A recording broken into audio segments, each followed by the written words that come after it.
আরব দেশে খেজুর চাষ হচ্ছে পার্বত্য জেলা খাগড়াছড়িতে।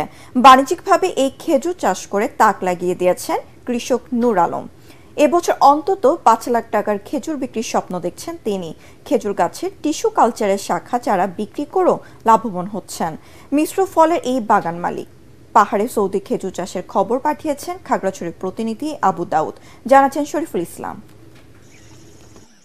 পার্বত্য জেলা খাগড়াছড়ির মাটিরাঙ্গার রসুলপুরে দুর্গম গ্রামে মিশ্র ফল বাগানের জন্য সুখ্যাতি রয়েছে শৌখিন কৃষক নূর আলমের। এবার আরবের খেজুরের বাণিজ্যিক চাষ করে তাক লাগিয়ে দিয়েছেন তিনি। শুরুতে ইংল্যান্ড থেকে মূল্যবান ২৫টি চারা সংগ্রহ করে বাগানে লাগান। পরে তিনি আরও ৭৫টি চারা সংগ্রহ করেন সৌদি আরব থেকে। এখন সেসব গাছে থোকায় থোকায় ঝুলছে আরবের খেজুর। সবুজ ও হলুদ রঙের খেজুরের থোকা শোভা পাচ্ছে নূর আলমের বাগানে। প্যাকেটে মোড়ানো খেজুর দেখতেই যেন নয়ন জুড়িয়ে যায়। পাহাড়ি মাটিতে বাণিজ্যিকভাবে খেজুর চাষের খবরে অনেকেই ছুটছেন তার বাগান দেখতে। এখান থেকে কাজ করি, তারপরে সংসার চলে।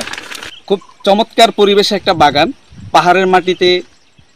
আমাদের মাটিরাঙ্গার সদর থেকে অনেকটা দূরে হলেও চমৎকার দৃষ্টিনন্দন একটা বাগান।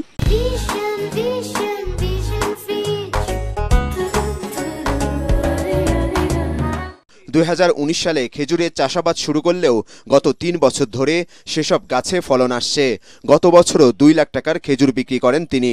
এবার ৫ লক্ষাধিক টাকার খেজুর বিক্রির আশা করছেন নূর আলম। মরুভূমির খেজুর চাষ করে সফলতার জন্য খুশি কৃষি বিভাগও।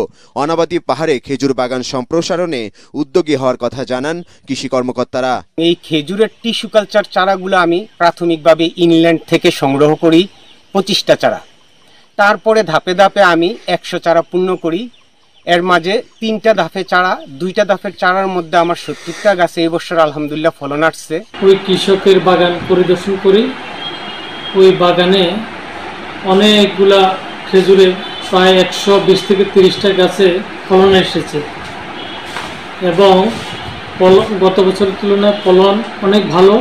খেজুরের পাশাপাশি নূর আলমের বাগানে শোভা পাচ্ছে ড্রাগন, চায়না কমলা সহ বিভিন্ন মিশ্র ফলের গাছ। তার সফলতা দেখে বাগান করতে আগ্রহী হয়ে উঠছেন অন্য কৃষকরাও। Bureau report, ATN Bangla.